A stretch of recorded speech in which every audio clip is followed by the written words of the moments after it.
Talk about it. What's up, everybody? It's your boy Chuck Rucker. This is the first episode of 2024 for Ruck's Place. Thank you for tuning in. What's going on? I hope you had a beautiful holiday season, and I hope your year has gotten off to a good start. I know it's early. Trust me, I know it's early. And if you had some trouble in 2022, you didn't completely deal with it, that's still following you. You know what? It's all good. Get a fresh start, got a fresh mindset, and hopefully you can, build up enough momentum in these conditions in which we find ourselves in all the markets and in the real estate business where I'm at, in the podcasting and affiliations and associations and all of that stuff. Everybody promising you money and funding for your businesses and so on and so forth. I just hope that you can find that which works for you, that you can find your footing and make a killing this year. I know that's what I'm looking for, but it's a very difficult situation for me because, it is what it is. So I just wanted to jump on and then some areas, but some areas, they're not difficult for me. It is what it is. I wanted to jump on and say, happy 2024 to everybody before it gets too late. Happy New Year. When do you really stop saying Happy New Year? Right? Anyway, 6, 7, 8, 10, 11th of the month? No. But Happy New Year to you guys. And thank you for tuning in and checking out the podcast. Check out the podcast on the audio side again, because it's blowing up again. It's still moving forward, and I appreciate a lot of affiliation, people calling, people asking me to partner with me, which, to some degree, that's a cool thing. I look forward. I want to make money any kind of way I can make money and present things to my clientele or my fans or my, listeners, that I possibly can, and give you more mobility, more arms, rows to come down, when you dealing with Ruck's Place. I'm trying to build up the kind of momentum that gets people wanting to be down with me, wanting to check in, wanting to partner, which is obviously it's working for me, but still it's a grind. It's a grind, and I'm going to keep grinding. But here's what I wanted to really talk about. When you're leveling up, when you're trying to find success, or when you're finding success and you really got your feet planted and the money starts to flow in the doors and the access to things, because access can be more important than money sometimes. Ponder that. Think about that, Or now that I've said that, if you don't already know, check access to credit, to companies, to professionals, to talent, can actually be more valuable than money at a certain point. Because here's the thing. This is why. I'll explain myself. Money is a byproduct of your hustle. It comes after you have created some kind of action or implemented or executed to some sort of end towards some target. Then the money comes. I'm not going to pay you for a service if you haven't provided the service for me. I'm not going to pay you to shoot a video for me or develop something for me until you finish developing it. Makes sense? Right. Here's the other thing that they don't tell you. When you hit that vein, boop, and you plug in and the money starts flowing. Now you got it. You're flowing. You think you're big shit. Hey, money make us think different things, and not the thing that the money is actually supposed to be used for. Money will send us to the strip club, and we throwing hundreds and hundreds of dollars of bills away. That those hundreds of dollars of bills that you threw away was maybe year number 5 that you paid for. Year number 6, right? When we go to work, they give you a tag, right? You make $100,000 a year. You make $26,000 a year. For some of us, it's a real thing. 36,000 is what the average countrywide, right? Something like that, right? 200,000 if you executive status or whatever, right? That's per year. It's a yearly thing. So you buy your year. You're paying for your year, right? And when you throwing your $100 bills and, your girl's over there doing her thing, raking in some dough, you're actually throwing your year, the blocks. This is how I look at it. You're throwing the blocks of your life away, right? Because, hey, first year, you hit that vein, you're making a ton of money. Second year, you're making a ton of money. Third year, fourth year, you're making a ton of money.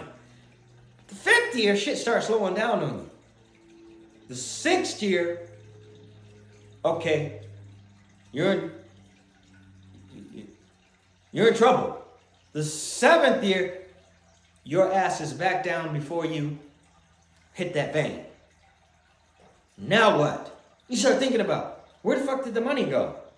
Well, I did go over to the Louis Vuitton store, went over to the Rolex store, went over to Gucci, bought the Lamborghini, bought the Rolls Royce, bought some property that doesn't produce shit for you. It becomes a tax shelter if you know how to do that, or it becomes a vacant home, right? Because of problems, whatever.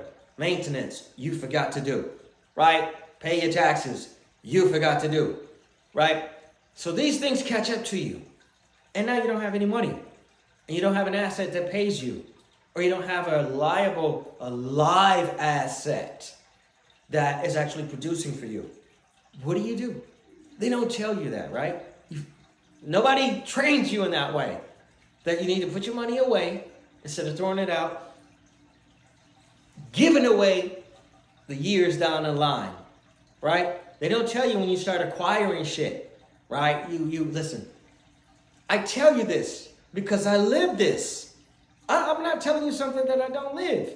I could show you proof. My home, cars, business, things that I got involved in that I'm still trying to hit the vein for some of these things that at once there was a flow there. I had a vein. The money was flowing. But then those veins dry up. It's like a drug addict, right? Listen, forgive me for that example. Let me be sensitive to that because that's a real thing and that's not a joke. But you hit a vein and you get that euphoria, you're flowing, you're in the zone now, you're gone. And then it wears off. Now what? You got to go do it again. You got to find another vein and another vein and another vein, right? They don't tell you start acquiring shit, cars, and beautiful things around you, whether that be material items or whether that be the young lady or the young man or whoever it is that you're, whatever your thing is. You start acquiring things that need you to be working to maintain them things. They don't tell you that when it was just you, you were doing it for just you. But then you start adding these things to you. And now you got a second car note. You got second insurance. You got a second dog. You got a second house or third house or fourth house. You got to pay for all of that stuff. You got to maintain all of that stuff. So now your output has to be several times the one person that you are. They say 10x it, right? So you do 10x it. And then you start acquiring things that 10xing brings to you, value, right? But then what do you do to maintain it? When you waking up in the morning and you're looking around and everything is beautiful around you. Your maintenance, your manicures, your pedicures, your hairdos, your gear, all of that is sitting in your face. It's dead. It don't have no life in it.